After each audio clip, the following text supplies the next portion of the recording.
What is the temple of God? దేవాలయము అంటే ఏమిటి? చిన్నప్పటి నుండి పేరెంట్స్ చర్చికి వెళితే పిల్లలు చర్చికి వెళ్తారు, పేరెంట్స్ గుళ్ళకి వెళితే పిల్లలు గుళ్ళకి వెళ్తారు, పేరెంట్స్ మాస్క్స్కి వెళ్తే మసీదులకి పిల్లలు కూడా వెళ్తూ ఉంటారు. దేవుని దగ్గరికి వచ్చేసరికి పిల్లలకి పేరెంట్స్ వచ్చినటువంటి హెరిడిటీగా ఉంటుంది. చెప్పాలంటే తల్లిదండ్రులు ఏమి చేస్తారో అదే పిల్లలు చూసి నేర్చుకుంటారు, ఫాలో అవుతూ ఉంటారు. ఇది వాస్తవం. కానీ దేవుడు కొన్ని వందల సంవత్సరాల క్రితమే, కొన్ని వేల సంవత్సరాల క్రితమే దేవాలయం గురించి దేవుని మనసులో ఉన్నటువంటి మాటలను ఈ సమాజానికి, అంటే ప్రతి ఒక్కరికి దేవుడు చెప్పాడు. జనరల్గా అసలు దేవాలయము అంటే ఏమిటి? దేవుడు నివసించే ఆలయమే దేవాలయం. ఈ యొక్క దేవాలయం గురించి ఆలోచిస్తే మనం నివసించడానికి మన ఇల్లు కట్టుకుంటాం. అలాగే దేవుడు నివసించడానికి ఏ కాలంలోనైనా దేవుడు నాకు టెంపుల్ కట్టు అని మనుషులకి ఎప్పుడైనా చెప్పాడు? ఎప్పుడు కూడా చెప్పలేదు. ఎందుకంటే తల్లిదండ్రులు పిల్లల్ని కంటారు, పిల్లలు తల్లిదండ్రులు కంటారా? కనరు. అలాగే సృష్టికర్త అయిన దేవుడు మనల్ని పుట్టించాడు, మనం ఆయన్ని తయారు చేయలేం, మనం ఆయన్ని పుట్టించలేం, మనం మన ఇష్టం వచ్చినట్టుగా ఆయన కొనలేం. కానీ ఆయనకి ఏదైతే మనసు ఉందో, ఏదైతే ఆలోచన ఉందో ఆ ఆలోచనలోనికి మానవాళి వెళ్ళడం ప్రారంభించాలి. దేవునికి ఇల్లు కట్టాలి అనే ఆలోచన ప్రారంభంలో ఒక వ్యక్తికి వచ్చింది. ఆ వ్యక్తి మనకందరికీ తెలుసు, దావీదు గారు. దావీదు గారికి ఎందుకు వచ్చిందంటే, నేను చిన్నప్పుడు గొర్రెలను కాసుకునేవాడిని, నాకు ఏమీ లేదు, అందరి చేత చిన్నవాడిగా తక్కువగా ఉన్నాను, కానీ దేవుడు నన్ను హెచ్చించాడు. గొర్రెల కాపరిగా ఉన్న నన్ను గొల్లియాతును కొట్టి వాళ్ళ ముందే ఆ రాజ్యంలో నన్ను హెచ్చించి, ఆ తర్వాత ఎన్ని శ్రమలు వచ్చినా ఇబ్బందులు వచ్చినా నా వెంట నాతో ఉండి నన్ను నడిపించి చివరికి ఇజ్రాయేలును కాచే రాజుగా నన్ను చేశాడు అని దేవుని పట్ల ఒక కృతజ్ఞత భావం కలిగి ఒక రోజు తన కిటికీలో నుండి, తన మందిర భవనం నుండి, రాజుల భవనం అంటే ఎలా ఉంటుందంటే చాలా గొప్పగా ఉంటుంది కదా, చాలా ఉన్నతంగా ఉంటుంది. ఆ ఉన్నతమైన రాజభవనం నుండి దేవుని మందసాన్ని చూశాడు. దేవుని మందసం అంటే మనకు తెలుసు, దేవుని యొక్క నివాస స్థానం. చెప్పాలంటే దేవుని యొక్క ప్రజెన్స్. దేవుని మందసం చూస్తే ఆ మందసంలో ఏముంటాయో మనకు తెలుసు. అందులో దేవుని మాటలు ఉంటాయి, దేవుని సన్నిధి ఉంటుంది. ఆ సన్నిధి ఏంటి? గుడారాల్లో ఉంటుంది, కొండల్లో ఉంటుంది, గుట్టల మీద ఉంటుంది, ఒక దగ్గర ఉండదు. ప్రజలు ఎక్కడికి వెళ్ళినా దేవుని మందసాన్ని తీసుకెళ్తా ఉండేవాళ్ళు. ఎప్పుడైతే ఈ రాజుగారు దావీదు చూశాడో, చూసి నేను కోటలో ఉంటున్నాను, నేను మేడలో ఉంటున్నాను, ఉన్నతమైన భవనంలో ఉంటున్నాను, దేవునికి కూడా నిజంగా ఆయన యొక్క దేవుని మాటలు, దేవుని సన్నిధికి ఒక ప్రదేశం ఉంటే బాగుంటుంది అని ఆలోచన చేసి మొట్టమొదటిసారిగా ఒక దేవుని మందిరంగా నేను కట్టాలి అనే ఒక ఆలోచన దావీదు గారికి వచ్చినప్పుడు, నేను నివసించడానికి నిన్ను ఎప్పుడైనా మందిరాన్ని కట్టమని నేను అడిగానా? అసలు నాకు మందిరాన్ని మీరు కట్టగలరా?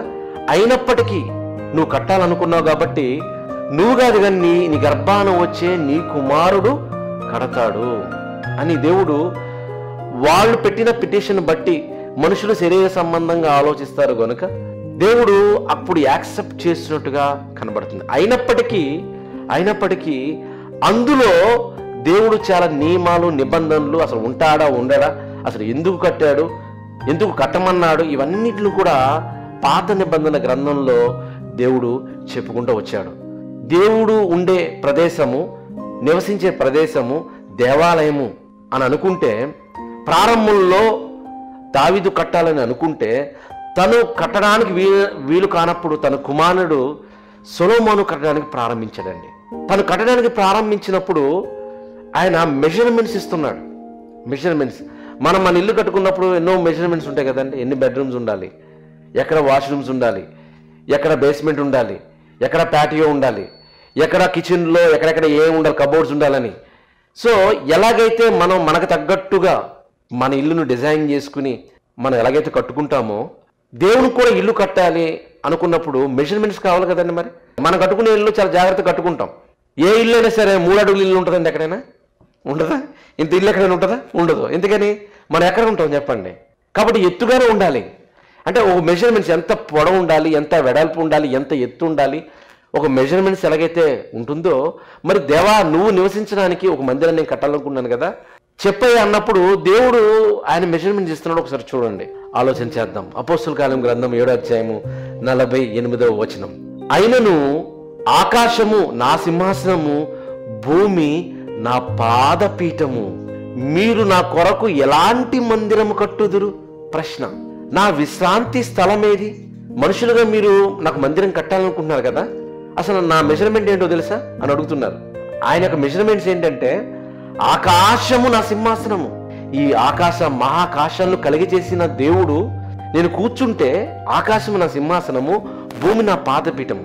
ఒకవేళ నేను నిల్చున్నాను అనుకోండి, ఈ బ్రహ్మాండం పడుతుందంటారా?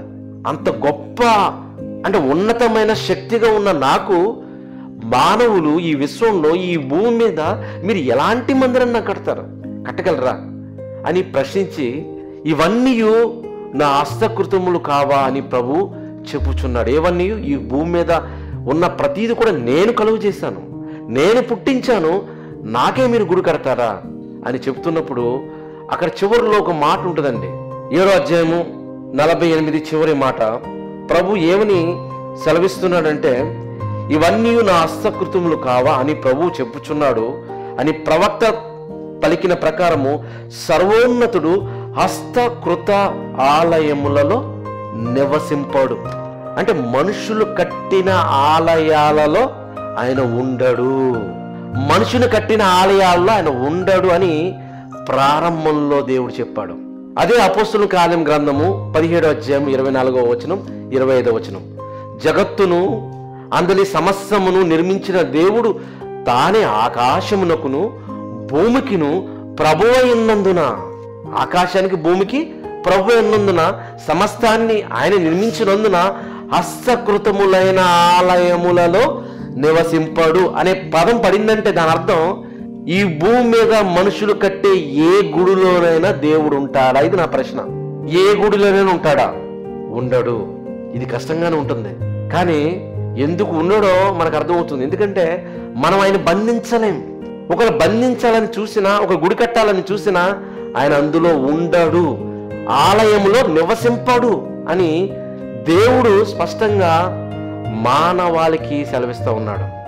ఎందుకంటే 25వ వచనం, ఆయన అందరికీ జీవమును ఊపిరిని సమస్తము దయచేయువాడు గనుక తనకు కొదువై ఉన్నట్లు మనుషుల చేతులతో సేవింపబడువాడుగాడు దేవుడు. ఈరోజు దీన్ని ఆలోచన చేయాలి. ప్రపంచంలో ఉన్న మానవాళి దేవునికి గుడి కట్టాలి, దేవునికి మందిరం కట్టాలి అని ఆలోచించే వాళ్ళు నిజంగా మన కట్టిన కట్టడాలలో ఆయన ఉంటాడా అంటే ఉండడు అని స్పష్టంగా ఆయన సెలవిచ్చాడు. అది టెంపుల్ అయినా కావచ్చు, హైందవులైనా, క్రైస్తవులైనా, ముస్లింలైనా, వాళ్ళు కట్టుకున్న ఏ దేవాలయాలు కావచ్చు కానివ్వండి, శరీర సంబంధంగా దేవుడు, మనుషులే దేవుణ్ణి తయారు చేసేసి ఒక దగ్గర పెట్టాలని చూస్తే ఆయన అక్కడ ఉండడు. అంత మాత్రమే కాదు, కానీ దేవునికి కొదువై ఉన్నట్టు మనుషుల చేతులతో సేవింపబడువాడు కాడని స్పష్టంగా దేవుడు సెలవిచ్చాడు. ఇలా సెలవిచ్చాడంటే అర్థం ఏంటంటే, మనం కట్టిన మందిరాలలో ఆయన ఉండడు. సొలొమోను కట్టాడు కదండి అనొచ్చు. సొలొమోను కట్టిన ఆ మందిరంలో ఆయన ఉంటానని చెప్పలేదు. అది సొలొమోను గారికి కూడా తెలుసు. అందుకే సొలొమోను గారు ఏమన్నారు చూడండి. మొదటి రాజుల గ్రంథము 8వ అధ్యాయము 27వ వచనంలో సొలొమోను మహారాజు అంటున్నటువంటి మాట, నిశ్చయముగా దేవుడు ఈ లోకమందు నివాసము చేయడు. ఈ మాటలు ఎవరు చెప్తున్నారు? సొలొమోను మహారాజు మందిరాన్ని, బంగారపు దేవాలయాన్ని కట్టినప్పుడు కొన్ని సంవత్సరాలు, కొన్ని వేల మంది, కొన్ని కోట్ల రూపాయలతో బంగారపు మందిరం.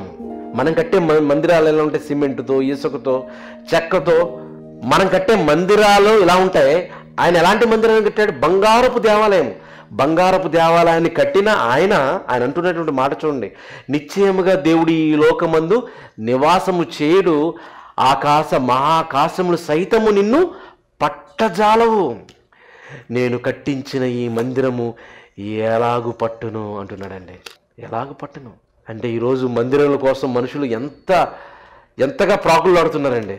ఎంతగా ప్రాకులాడుతున్నారు. దేవుడు ఎక్కడో ఊరి చివరినో లేదా కొండల్లోనో గుట్టల్లోనో ఒక మందిరాన్ని కట్టేస్తే ఆయన అక్కడ ఉంటాడు అనే అనుకోవడమే మన భ్రమ. అది ఏదైనా కావచ్చు, చర్చి బిల్డింగ్ అయినా కావచ్చు, గుళ్ళైనా కావచ్చు, ఏదైనా కావచ్చు. దేవుడు శరీర సంబంధంగా మనుషులు కట్టిన కట్టడాలలో ఉండడు. ఈ విషయం సొలొమోను గారికి అర్థమైంది. ఆయన అంటున్నాడు, ఈ మందిరం ఎలాగ పట్టును, అయినప్పటికీ మేమందరం ఇక్కడ కూడి ప్రార్థన చేసినప్పుడు, అయ్యా ఆకాశమందు మా మొరలు నువ్వు అంగీకరించు. శరీర సంబంధంగా ఒక నియమం మేము పెట్టుకున్నాము, మేము ఇక్కడికి వస్తాము, ఇక మేము బలు అర్పిస్తాము, మేము ప్రార్థన చేస్తాము, నువ్వు ఈ యొక్క ఆలయంలో ఉండకపోయినప్పటికీ మేము చేస్తున్న ప్రార్థనలు, మేము చేస్తున్న భక్తిని నువ్వు అంగీకరించు నాయనా అని ప్రార్థన చేశారు. ఎవరు? సొలొమోను గారు. ఆయన అలాగ ప్రార్థన చేస్తే ఈరోజు ప్రియులారా ఆలోచన చేసిండు, మనం కట్టే మందిరాలలో, మనం కట్టే చర్చిల్లో దేవుడు ఉంటారనుకుంటున్నారా? ఉండడం చాలా కష్టంగా ఉంటుంది. కానీ బైబిల్లోనికి రావాలి. అదే చెప్తున్నాను, బైబిల్లోనికి వచ్చినప్పుడు మన యొక్క ఆలోచనలన్నీ కూడా పటాపంచలైపోతాయండి. బైబిల్ వాక్యంతో ఎందుకు చెప్పవలసి వస్తుందంటే ప్రియులారా, వాక్యమే ప్రతిదానికి బేస్. వాక్యము చెప్పకుండా మాట్లాడుకుంటూ పోతే ఎవరు నమ్మరు. కానీ వాక్యము చూపించి చెప్పడం ప్రారంభిస్తే మన ఆలోచనలు మారాలి, మన థాట్స్ మారాలి. ఎందుకంటే దేవుని మాటలు ఈ రీతిగా ఉన్నాయా అని మనకు అర్థం కావాలి. ఒకవేళ ఎవరైనా సరే, ఎవరైనా ఇది మందిరము, ఈ మందిరంలో దేవుడు ఉంటాడు అని చెప్తే గనక మీరు నమ్ముతారండి? ఇదిగోనండి అని పెద్ద గొప్ప దైవజనులు, ఇంటర్నేషనల్ స్పీకర్ అండి, ఈయన మందిరం కట్టాడండి, ఆ మందిరంలో దేవుడు ఉంటాడు అని చెప్పంగానే నమ్ముతారా? చెప్పండి. నమ్మకూడదు. ఎందుకంటే బైబిల్ చెప్తుంది కాబట్టి నమ్మకూడదు. చూద్దాం ఒకసారి. జెరెమీయా గ్రంథం 7:4 చూడండి.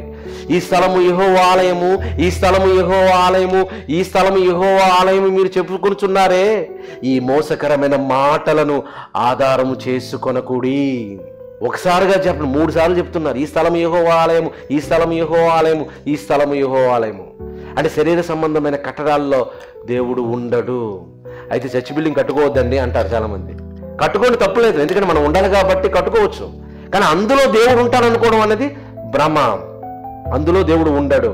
దేవుడు కోరుకున్న ఆలయం ఏమిటి, ఎందుకు అది శిథిలమైపోతుంది అన్నది మనం ఆలోచన చేయబోతున్నాం.